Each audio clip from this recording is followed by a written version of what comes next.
Leksjon 1. Finne lykke. Hei, Anna. Hva vil du oppnå når du tenker på målene dine? Hei, John. Jeg tenker på hva som gjør meg glad og hvordan jeg kan oppnå det. Det er en flott tilnærming. Lykke er et så viktig mål. Absolutt. Jeg vil reise mer og oppleve ulike kulturer. Å reise kan være så berikende. Har du et bestemt sted i tankene? Jeg vil gjerne besøke Japan. Kulturen og maten er fascinerende. Japan høres fantastisk ut. Jeg hører kirsebærblomstene er vakre om våren. Ja. Jeg vil se dem personlig. Hva med deg? Jeg vil lære et nytt språk. Det ville vært en morsom utfordring. Det er et fantastisk mål. Hvilket språk tenker du på? Jeg vurderer spansk. Det er utbredt og nyttig. Flott valg.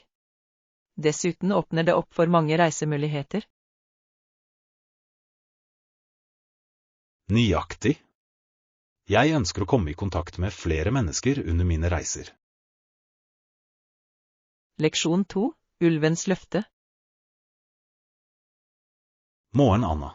Jeg leste en historie der han snakket om løftet ulven hadde gitt. Det høres spennende ut. Hva var løftet? Ulven lovet å beskytte landsbyen i bytte mot mat. Interessant. Stolte landsbyboerne på ham? Først var de skeptiske, men ble til slutt enige. Det er alltid risikabelt å stole på en ulv. Hva skjedde videre? Ulven holdt løftet, men landsbyboerne måtte være forsiktige. Jeg kan se hvorfor. Hva lovet de ulven til gjengjeld? De lovet å skaffe ham sauer hver måned. Det er en vanskelig avtale. Det høres ut som en klassisk fortelling om tillit. Nøyaktig. Det får deg til å tenke på balansen mellom sikkerhet og risiko. Leksjon 3. En uke med eventyr. Hei, Anna. Jeg planlegger en tur for bare en uke og vil se alle de store attraksjonene. Det høres spennende ut. Hvilke steder er på listen din? Jeg vil besøke det berømte museet, den botaniske hagen og byens dyrehage. Gode valg. Har du vært på noen av dem før? Nei, dette blir min første gang. Jeg gleder meg veldig. Du vil elske museet. De har fantastiske utstillinger. Det har jeg hørt. Hva med den botaniske hagen? De er vakre, spesielt om våren når alle blomstene blomstrer. Det høres deilig ut.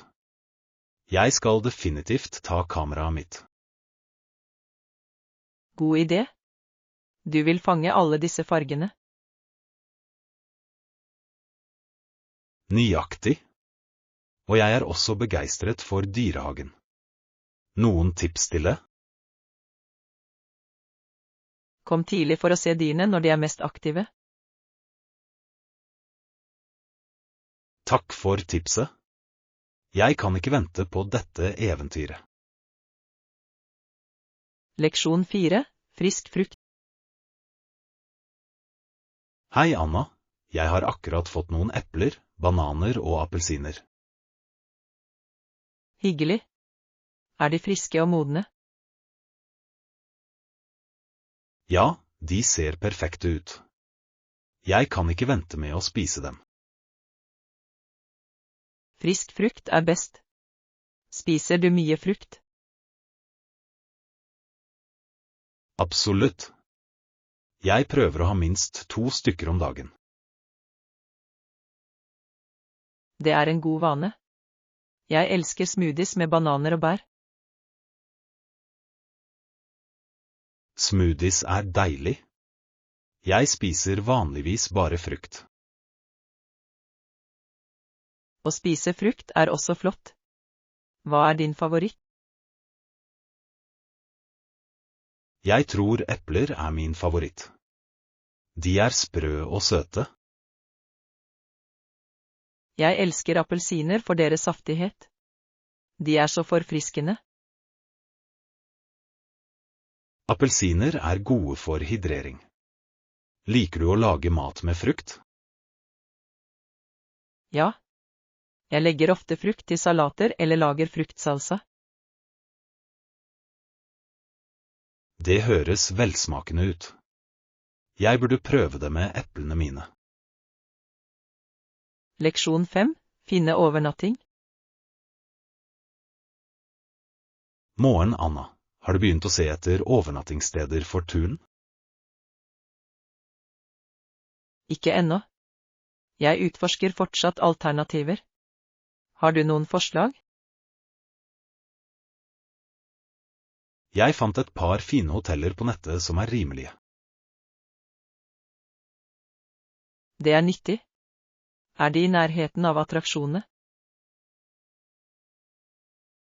Ja, begge er innen gangavstand fra store severdigheter.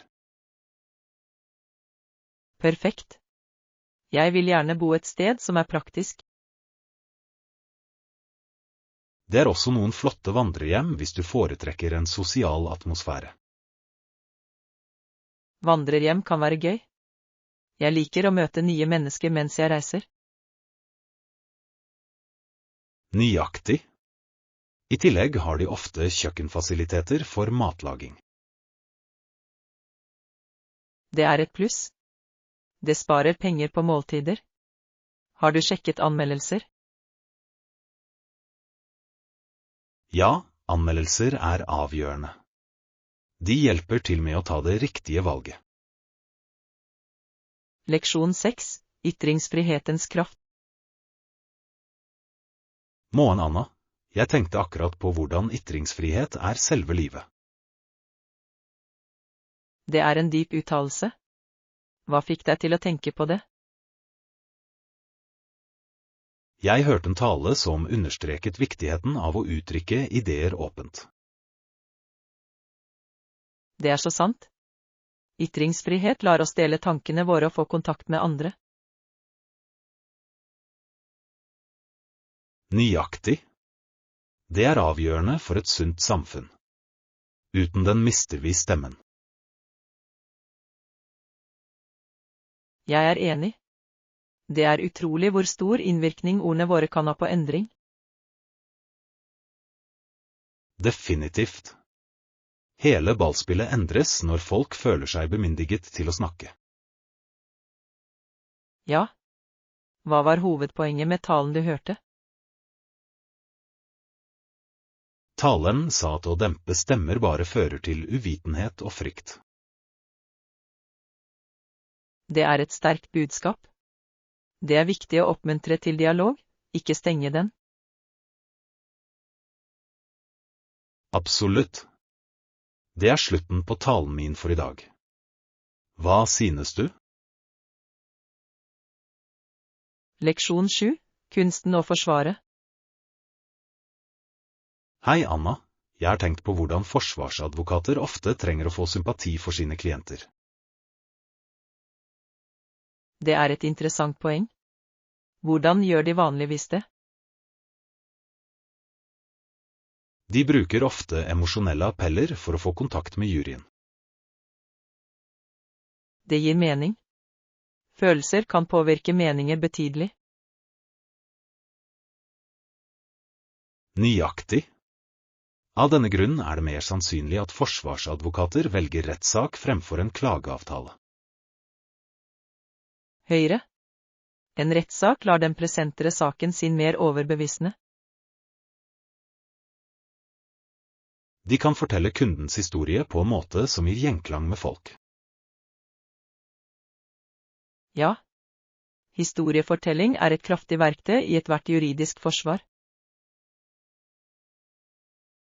Har du noen gang sett et rettssalsdrama som fremhevet dette? Jeg har sett noen få. De legger virkelig vekt på kampen for rettferdighet. Det er fascinerende hvordan strategi spiller en avgjørende rolle i juridiske utfall. Leksjon 8. Feiring av prestasjoner. Hei Anna, hva var en av dine største prestasjoner? Å fullføre et maraton i fjor var en stor prestasjon for meg. Wow, det er imponerende. Hvordan forberedte du deg på det? Jeg trente i flere måneder, og økte avstanden min gradvis hver uke. Det høres intenst ut. Har du møtt noen utfordringer under treningen? Definitivt. Noen dager var tøffe, spesielt når jeg var sliten.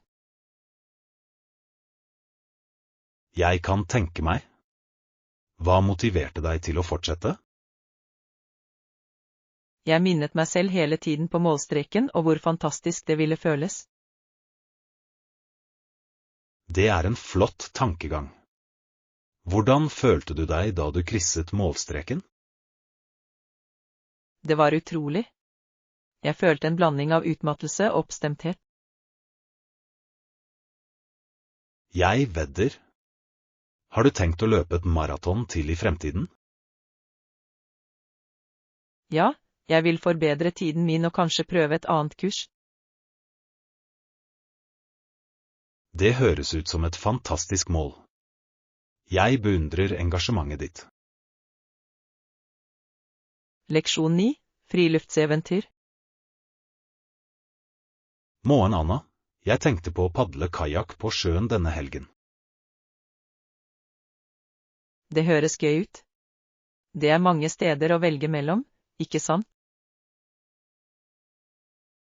Ja, jeg fant et par steder som leier kajakker og har flott utsikt. Perfekt.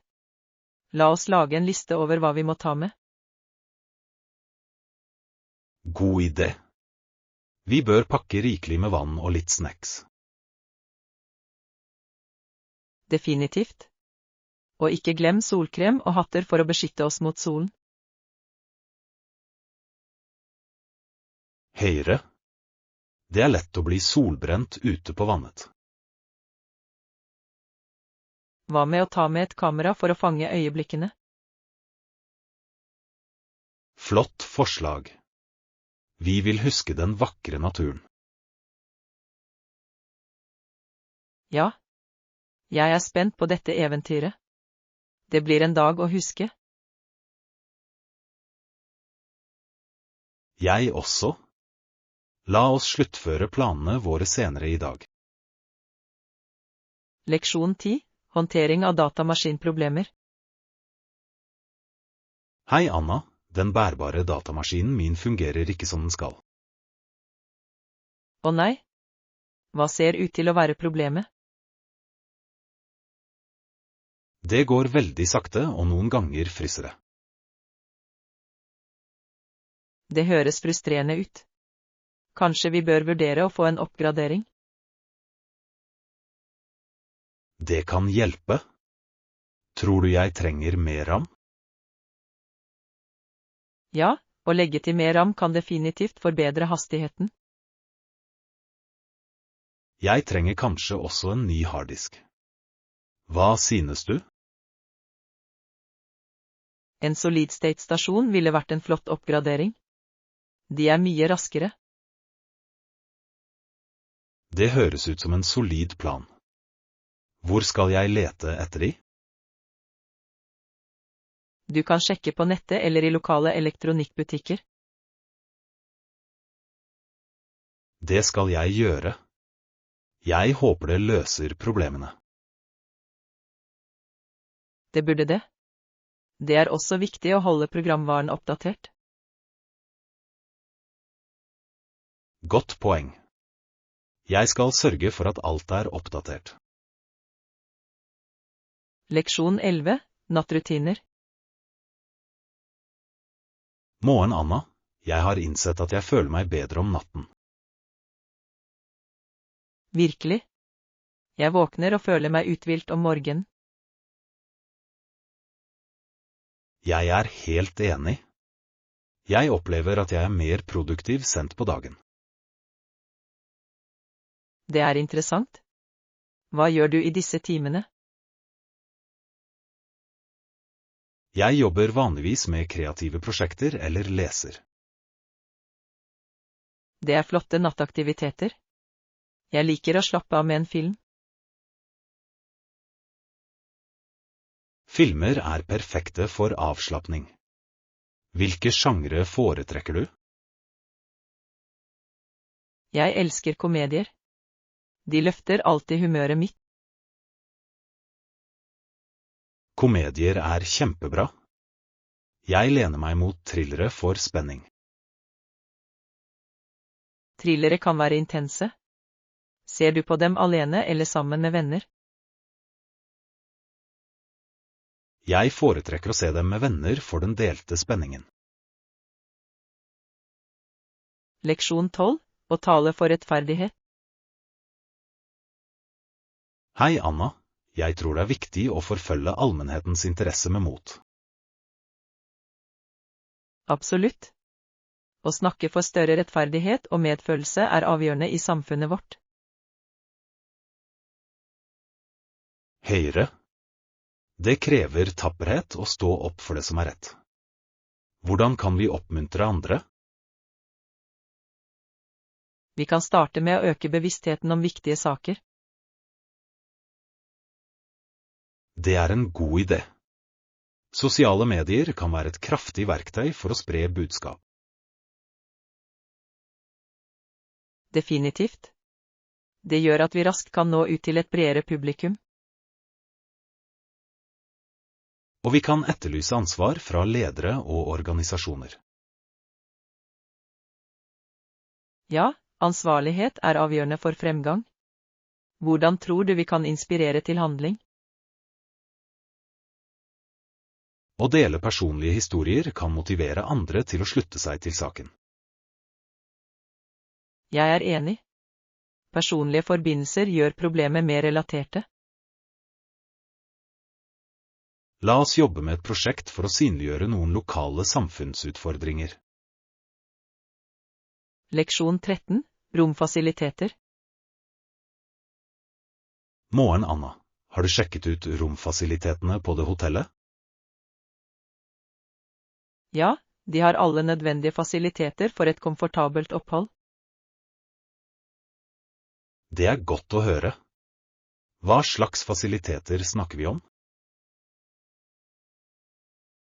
De tilbyr gratis wifi, et treningssenter og til og med et svømmebasseng. Wow, det høres perfekt ut. Et basseng er flott for å slappe av etter en lang dag. Nøyaktig. I tillegg er treningssenteret praktisk for å holde seg aktiv. Hva med spisestedene? Har de en restaurant? Ja, det er en restaurant på stedet med et utvalg av retter. Det høres fantastisk ut. Det er fint å ha spisesteder i nærheten. Sikkert. Det gjør helhetsopplevelsen morsommere. La oss bestille et rom der snart. Det virker som et godt valg. Leksjon 14, en reise til Japan. Hei, Anna. Ja, jeg dro til Japan forrige måned. Det høres fantastisk ut. Hva var høydepunktet på turen din? Kirsebærblomstringen var fantastisk. Jeg har aldri sett noe lignende dem. Wow. Det må ha vært et vakkert syn. Besøkte du noen templer? Ja, jeg utforsket flere templer i Kyoto. Arkitekturen var fascinerende. Jeg har hørt at Kyoto er rikt på kultur. Hva mer opplevde du? Jeg prøvde tradisjonelle japanske teseremonier. Det var så beroligende og elegant. Det høres deilig ut. Har du også sjekket ut noe lokalt kjøkken? Definitivt. Jeg likte sushi og ramen fra lokale restauranter. Enam? Lærte du noen japanske setninger mens du var der? Jeg plukket opp noen, som i arigato, i fortakk. Det hjalp for lokalbefolkningen. Det er flott. Det er alltid hyggelig å koble sammen gjennom språk. Sikkert. Det gjorde opplevelsen enda mer spesiell. Leksjon 15. Følg med på nyhetene. Morgen, Anna. Har du hørt noen viktige nyheter fra hele verden i det siste? Ja, jeg leste om noen betydelige utviklinger i global politikk. Det er interessant. Hva skjer? Det har vært mye diskusjon om klimapolitikk. Høyre? Det er en så viktig sak. Hva med nyheter fra hele landet? Det har vært protester som tar til orde for reformer av sosial rettferdighet. Det er inspirerende å se folk komme sammen for endring. Hva med lokale nyheter? Byen vår planlegger en ny park for å fremme samfunnets velvære. Det høres fantastisk ut. Grønne områder er så viktige for nabolag. Absolutt. Det er flott å se tiltak som kommer samfunnet til gode. Å holde seg informert hjelper oss å forstå hva som skjer rundt oss. Leksjon 16. Utforske nye stiler. Hei, Anna. Jeg er ikke sikker på overdimensjonerte klær, men jeg skal gi dem en sjanse også. Det er et interessant perspektiv. Hva er det som gjør deg nølende? Jeg har alltid foretrukket tilpassede stiler, men overdimensjonert ser koselig ut. Det er de. I tillegg kan de være ganske trendy og komfortable. Ekte? Jeg har sett noen antrekk som ser bra ut med overdimensjonerte plagg. Nøyaktig. Alt handler om hvordan du kobler dem sammen med andre ting. Har du noen anbefalinger for styling av overdimensjonerte klær? Du kan bruke dem med tilpassede jeans eller et belte for å skape form. Det høres ut som en smart idé. Det skal jeg prøve. Og ikke glem tilbehør. De kan virkelig heve utseendet. Flott tips. Jeg skal utforske noen alternativer denne helgen. Leksjon 17. Kulturturer. Morgen, Anna. Har du hørt om de nye turene vi tilbyr? Nei, det har jeg ikke. Hva slags turer er det? Vi tilbyr turer til tradisjonelle templer, museer og lokale kunstgallerier.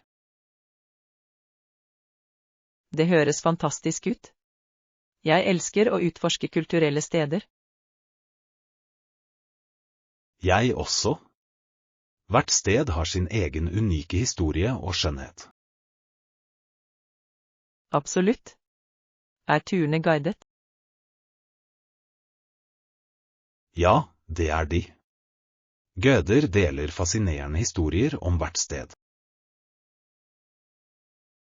Det er flott. Det legger så mye til opplevelsen. I tillegg er det en sjanse til å møte andre som setter pris på kunst og kultur. Jeg vil gjerne være med på en av disse turene. Når starter de? De begynner neste måned, så vi bør planlegge å gå sammen. Leksjon 18, motevalg. Hei Anna, jeg har tenkt på å prøve forskjellige stiler i det siste. Det høres spennende ut. Hvilke stiler vurderer du? Jeg er ikke sikker ennå. Det avhenger av mine preferanser. Jeg kan gå for uformell eller noe mer formelt. Begge deler kan være bra. Hvorfor ikke prøve begge og se hvilken som passer deg best? God idé. Å blande stiler kan skape et unikt utseende. Nøyaktig. Tilbehør kan også endre stemningen til et antrekk. Det er sant. Har du noe favorittilbehør? Jeg elsker statementkjeder, de kan virkelig heve et enkelt antrekk. Jeg må se etter noen. Hva med sko? Sko kan også utgjøre en stor forskjell. Sneakers for casual og hæler for formelle. Jeg liker lyden av det. Jeg vil eksperimentere med forskjellige kombinasjoner. Leksjon 19, foreldreressurser. Morgen, Anna. Jeg fant noen gode foreldretips på nettet. Det er flott. Hvor fant du dem? Jeg fant dem på et foreldrenettsted som deler artikler og råd. Det høres nyttig ut. Hva slags tips kom du over? Det kom forslag om å balansere jobb og familieliv, noe som er veldig nyttig. Jeg kunne absolutt brukt noen tips om det. Hvordan anbefaler de å administrere tid? De foreslår å lage en tidsplan som inkluderer familietid. Det er en smart tilnærming. Det er viktig å prioritere familieaktiviteter. Absolutt. De har også ideer til morsomme pedagogiske aktiviteter for barn. Jeg elsker det. Å holde barna engasjerte er så viktig. Jeg deler nettsiden med deg. Den har mye verdifull informasjon. Leksjon 20, ta en taxi. Hei Anna, er du klar til å dra ut? Ja, det er jeg. La oss finne en taxi sammen. Flott idé. Hvordan ber vi om en taxi her? Vi kan bruke en app eller vinke ned på gaten. Jeg foretrekker å bruke appen. Det er vanligvis raskere og mer praktisk. Godt valg. Hvilken app bruker du vanligvis? Jeg liker å bruke Ridna.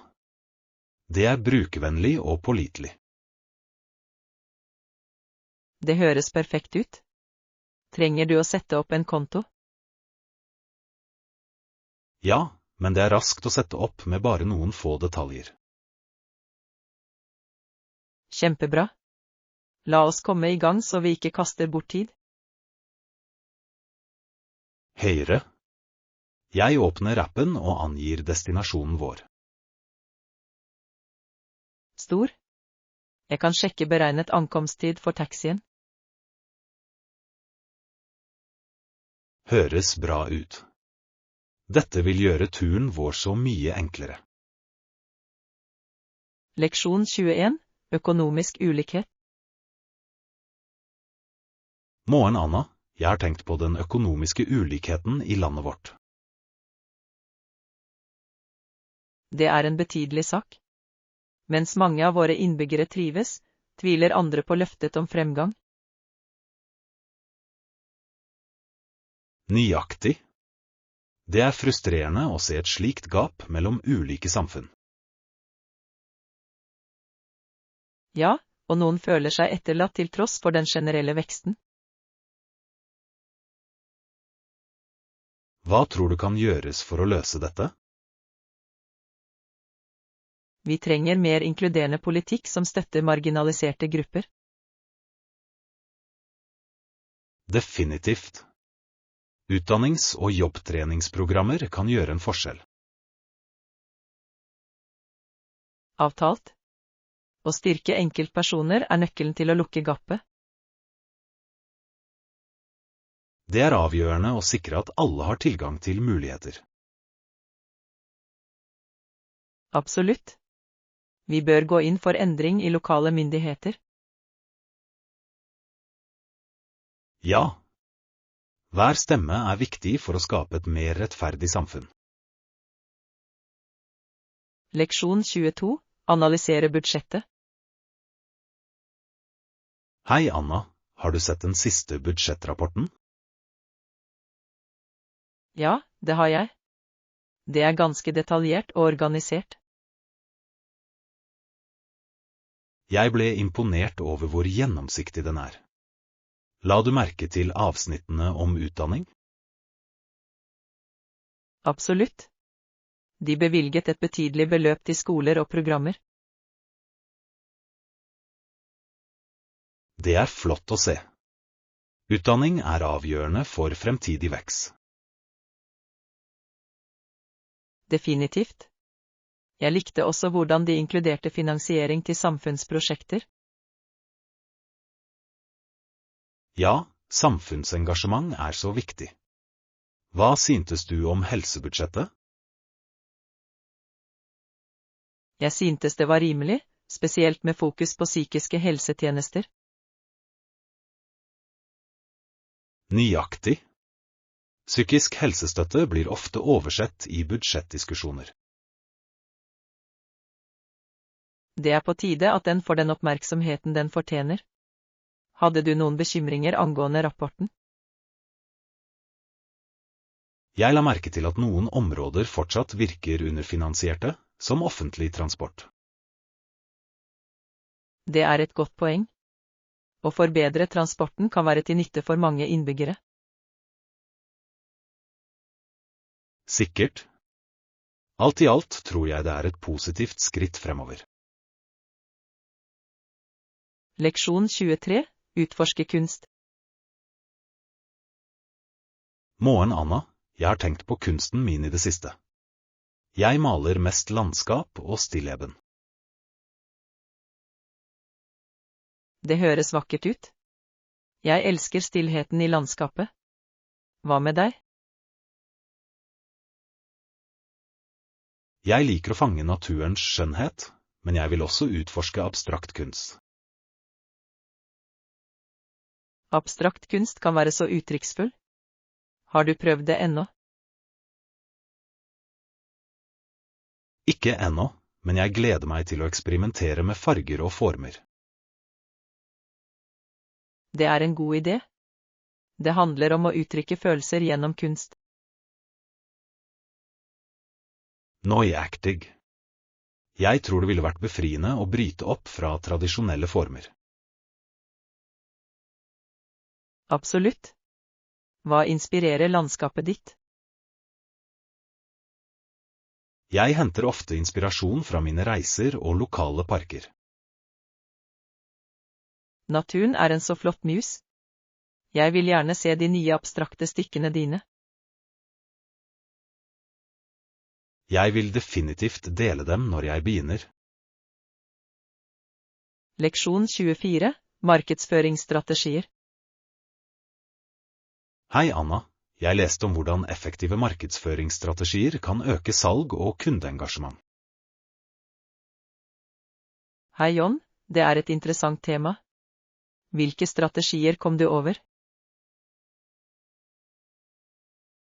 En strategi er å bruke sosiale medier for å markedsføre produkter. Det kan skape blest og tiltrekke nye kunder. Absolutt. Influencers har en kraftig rekkevidde, og deres anbefalinger kan utgjøre en stor forskjell. Har du sett noen vellykkede kampanjer i det siste? Ja, jeg la merke til et skjønnhetsmerke som samarbeider med populære influensere. Salget deres skjøt i været etter at kampanjen ble lansert. Det er imponerende. Den viser hvordan smarte partnerskap kan øke synlighet og troverdighet. Hva annet fant du? En annen effektiv tilnærming er å tilby tidsbegrensede kampanjer. Å skape en følelse av at det haster kan oppmuntre kunder til å ta raske beslutninger. Definitivt. Folk føler seg ofte tvunget til å handle når de tror en mulighet kan forsvinne. Det er en smart taktikk for å øke salget. Høyere. I tillegg kan det å engasjere kunder gjennom personlig tilpassede e-poster også øke engasjementet. Å skreddersy meldinger til individuelle preferanser gjør at de føler seg verdsatt. Jeg er helt enig. Personalisering bidrar til å bygge en forbindelse mellom merkevaren og kunden, noe som kan føre til lojalitet. Nøyaktig. Det handler om å få kundene til å føle seg viktige. Lojalitetsprogrammer kan også være en fin måte å belønne gjentatte kunder. Det er sant. Å tilby poeng eller rabatter for fremtidige kjøp oppfordrer kunder til å fortsette å komme tilbake. Det er en vinn-vinn for begge sider. Sikkert. Jeg tror å kombinere disse strategiene kan skape en kraftig markedsføringsplan som ikke bare øker salget, men også bygger en sterk kundebase. Leksjon 25. Betalingsalternativer. God morgen, Anna. Jeg har tenkt på hvordan fleksible betalingsalternativer kan påvirke kundenes beslutninger. Hva med delbetalinger? Hei John, det er en god idé. Å tilby avdrag kan gjøre varer med høyere priser mer tilgjengelige for kunder.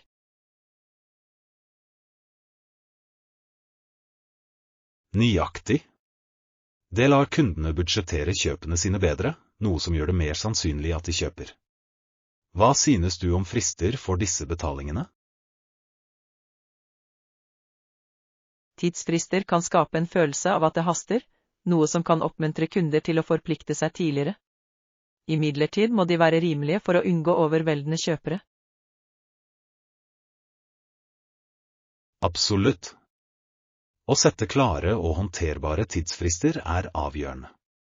Det handler om å finne den rette balansen mellom haster og komfort. Jeg er enig. Å gi påminnelser kan også hjelpe kundene med å holde oversikt over betalingsplanene sine. Det viser at du bryr deg om deres opplevelse. Det er en smart tilnærming. Å holde kommunikasjonen åpen kan øke kundetilfredsheten og tilliten til merkevaren.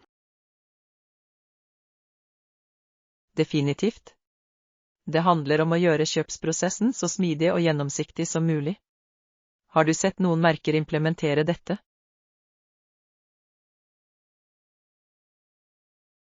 Ja, en møbelbutikk jeg kjenner tilbyr avdragsplaner med klare frister og påminnelser, og de har sett en betydelig økning i salget. Det er fantastisk. Det er et godt eksempel på hvordan forståelse av kundebehov kan føre til bedre forretningsresultater. Nøyaktig. Jeg tror flere bedrifter bør vurdere fleksible betalingsalternativer for å tiltrekke seg et bredere spekter av kunder.